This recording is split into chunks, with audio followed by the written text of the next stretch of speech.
भगवद गीता और दुहक, एक प्रेरणादायक कथा। पुराने समय की बात है, एक गांव में जादव नामक एक व्यक्ति रहता था।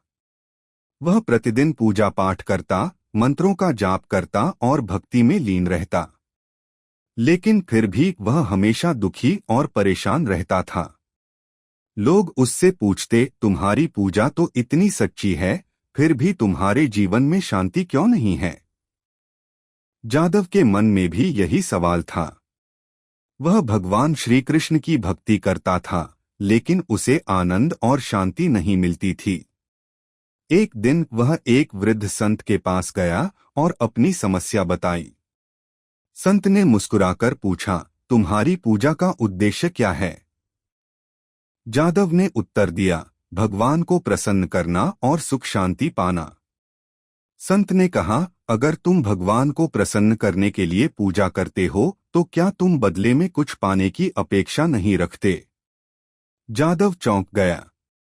उसने सोचा और कहा, हाँ, मैं चाहता हूं कि मेरी परेशानियां खत्म हो जाएं, जीवन सुखमय हो जाए। संत बोले, यही तुम्हारे दुहक का कारण है। जब तक तुम्हारी भक्ति स्वार्थ से भरी होगी, तब तक तुम्हें सच्ची शांति नहीं मिलेगी। श्रीमद् भगवद गीता में भगवान श्री कृष्ण कहते हैं, कर्मण्येवाधिकारस्ते मा फलेषु कदाचन। अध्याय 2 श्लोक 47। अर्थात तुम्हें केवल कर्म करने का अधिकार है, लेकिन फल की चिंता मत करो। तुम पूजा करते हो, लेकिन मन में इच्छाएं रखते हो।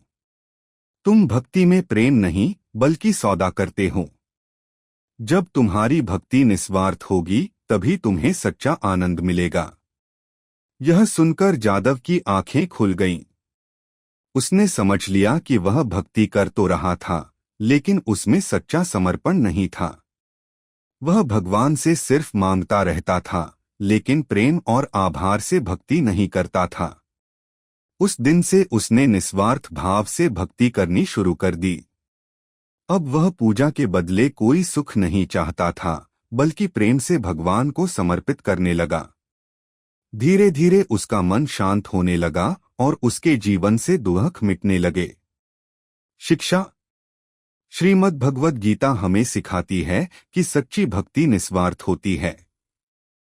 जब हम भगवान को बिना किसी स्वार्थ के प्रेम करते हैं, तब हमें वास्तविक शांति और आनंद प्राप्त होता है।